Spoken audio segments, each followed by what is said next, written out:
तो एक दिन हमने नौकर को अकेले समझाया, मैं भी हरियाणा का, तू भी हरियाणा का, अकेले में चाहे कुछ भी कह लिया कर, लेकिन कोई आया हुआ हो जब तो इज्जत से बात किया कर और जी लगा कर बोला कर। समझ गया? बोले हाँ समझ गया। तो एक दिन इतवार का दिन था, राम सिंह जी नहा रहे थे, एक ऑफिस का कर्मचारी आया, उसने दरवाजा खटखटाया, नौकर ने खोला तो कर्मचारी बोला सर हैं? बोले कौन? राम सिंह। नाराज है, नाराज है, आजा बैठ, पानी वानी पीवेगा? बोला नहीं जी। बोले चाय चू पीवेगा? बोला नहीं। राम सिंह जी नहा के आ गए, गुड मॉर्निंग वगैरह हुई तो राम सिंह ने कहा तो अच्छा कि आराम से बिठाया, लेकिन इन्हें पानी वानी नहीं पिलाया। नौकर बोला बूझी थी, मना कर दी इसने, बूझी नहीं थी डरता है।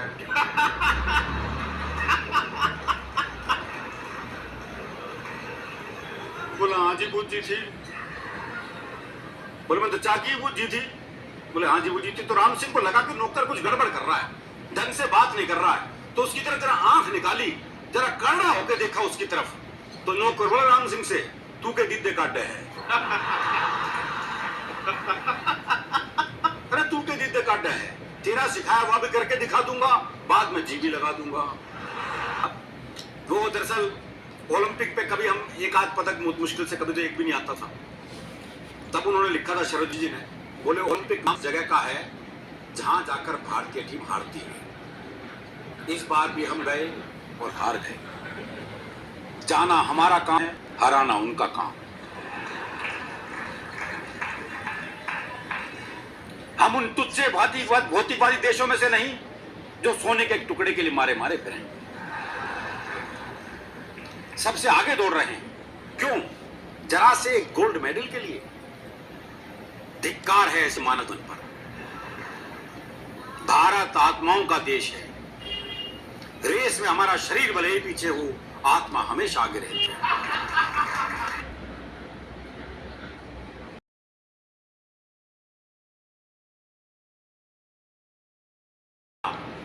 बोली हमारा जो प्रिंसिपल है ना, उसका छोरा फेल हो गया। अरे बोले मैं तेरा रिजल्ट पूछ रहा हूं। बोले ये गांव का सरपंच है ना, उसका छोरा ही फेल हो गया।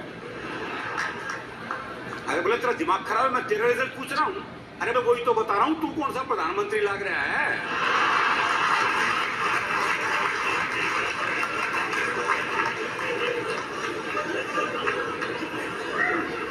वो मेरे पड़ोस में रहते रामकिशन जी, उनके बेटे का रिजल्ट आना था, तो बाप ने अगर फेल हो गया ना तो मुझे बाप को मत कह दियो बस। दोपहर में बेटा रिजल्ट लेके वापस आया तो बाप ने पूछा रिजल्ट क्या? तो छोरा बोला रामकिशन के रखा रिजल्ट में छोड़ना।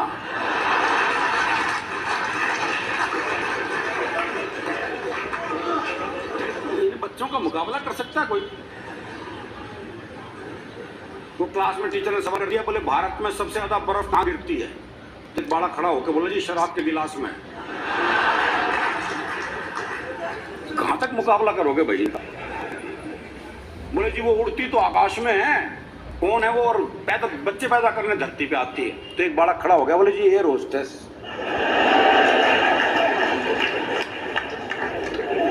इन बच्चों का कोई मुकाबला नहीं है जी, बच्चे लाजवाब हैं। प्रेम इसलिए बता रहे थे भाई संपत सरल, इनके प्रेम पत्र पढ़कर जो लिखे से क्योंकि ब्याह हो गए। हरियाणा में तो ये संभव नहीं है, हमारे यहाँ तो प्रेम ब्याह के बाद होता है ना जी। भाई ब्याह से पहले प्यार कर ले तो हम तो पेड़ पे ही लटके मिलते हैं। हरियाणा में प्रेम सबसे मुश्किल काम है। जिसने किया ब्याह के बाद ही किया, चाहे गोपाल का हो।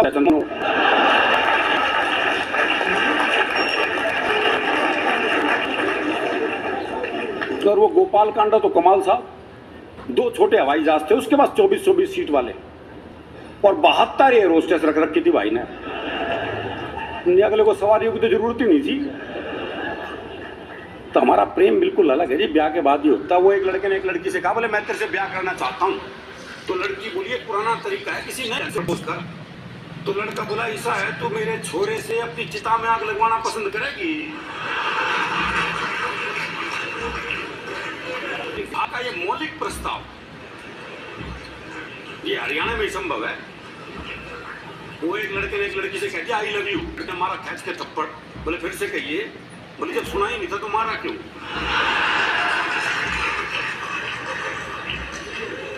तो हमारे प्रेम की स्थिति बिल्कुल अलग है जी। वो मेरा एक दोस्त मिला, ये दोनों होठ पूरी तरह जल गए उसके। मैंने कहा यार होठ कैसे जल गए? तो पत्नी मायके जा रही थी, स्टेशन छोड़ने गया था, खुशी के मारे इंजन चूम लिया।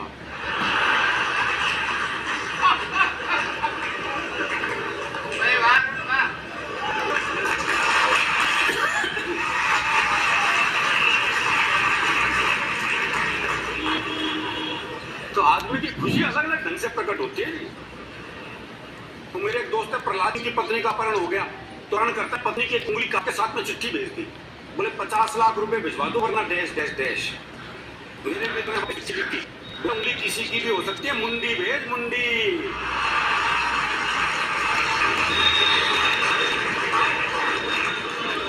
ऐसे उंगलियों के बहकावे में ना आते जी।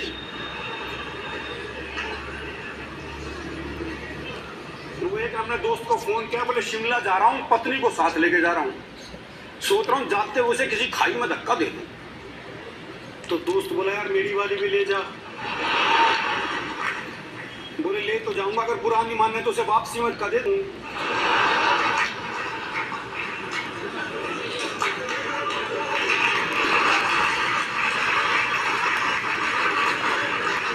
हमें पता है जी हमारे प्रेम की क्या स्थिति है।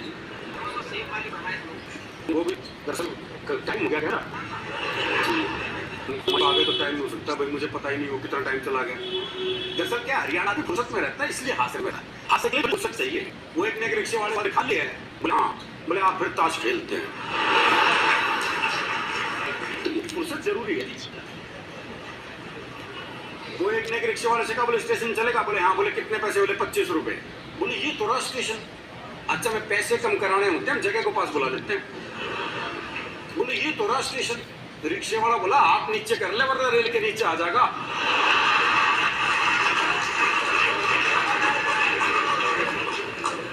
तो ये आनंद जीवन में बहुत जरूरी है जी। और प्रेम की जहां तक बात है तो हमारे यहाँ प्रेम जो है मनुष्यों का क्या पशु पक्षियों तक का ऐसा है।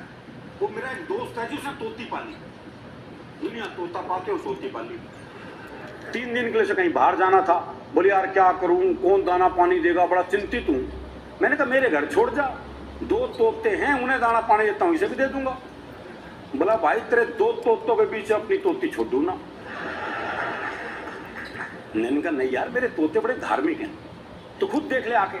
अच्छा उसने देखा कहता है गीता के श्लोक पढ़ रहा, एक कुरान की आयतें पढ़ रहा, बोले बड़े धार्मिक है, कोई खतरा नहीं। उसने तोती छोड़ दी। जैसी तोती पिंजरे में गई तो एक तोते ने दूसरे को कोहनी मारी। अरे बोले पूजा कबूल हो गई।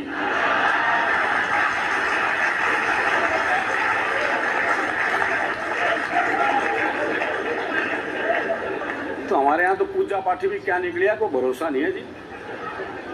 क्योंकि हम कितने धार्मिक है ये हमें पता है। जब हम मंदिर जाते हैं जूते ऐसी जगह उतारते हैं जहां से भगवान भी दिखते रहे और जूते भी, बल्कि जूतों का दिखना ज्यादा जरूरी है। हाँ भगवान तो कल भी वही मिलेगा। तो हमारा धार्मिक मामला ही बिल्कुल अलग है। वो एक हरियाणा का बूढ़ा मरण न हो रहा था, तो एक ने कहा मरण न हो रहा अब तो राम का नाम ले ले। अरे बोले क्या नाम ले लूं? 15 मिनट बाद आमना सामना ही ना बोलेगा। तो ये जो मस्ती है साहब ये अलग है। वो एक बार हरियाणा में बारिश नहीं हुई तो बोले क्या करे थे? चौधरी ने कहा बोले तू तपस्या कर ले तो बारिश हो जाएगी। चौधरी ने भी कसूर की तपस्या कर दी, सब पूरा जोर लगा दिया। इंद्र देवता प्रसन्न हो गए, प्रसन्न होने ही थे भाई, चौधरी तपस्या कर रहे हैं, बहुत बड़ी बात है। बोले वर मांग है, बोले बारिश करा दे और क्या। अरे बोले बारिश तो हो ही जाएगी, जब मैं आ गया हूँ तो वर मांग है। बोले खेत खलियान है, मौज मस्ती है। बोले मना कुछ नहीं चाहिए तो बारिश करा दे। बोले पहला आदमी देख रहा हूँ जिसे वर मांगने कर, वर नहीं मांग रहा कुछ, ये मांग ले कुछ। बोला तेरा घना ही जी कर रहा है ना, तो एक बार मैंने फूफा कह दे।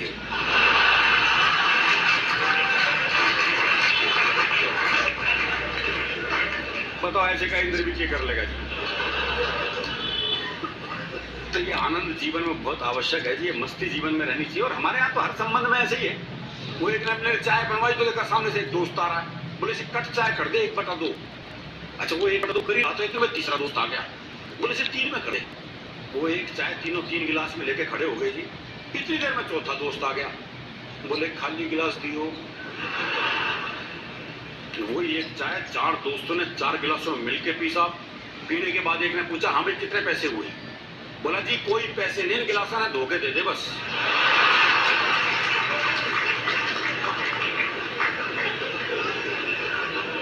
और ऐसा नहीं कि दुकानदारी ऐसे हो, ग्राहक भी ऐसी हैं।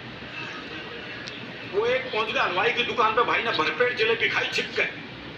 जब पैसे देने का नंबर आया, भाई ने जेब झाड़ दी, बोले पैसे तो नहीं है। अब दुकानदार दुकान से बाहर निकला, 15-20 मिनट तबीयत से धुना पीटा उसे। जब खुद गया पीट पीट के, तो वापस दुकान में चला गया। अच्छा वो भी कपड़े झाड़ के खड़ा हो गया है। बोले अब क्यों खड़ा है, जा। बोले इसी भाव 1 किलो दे दे।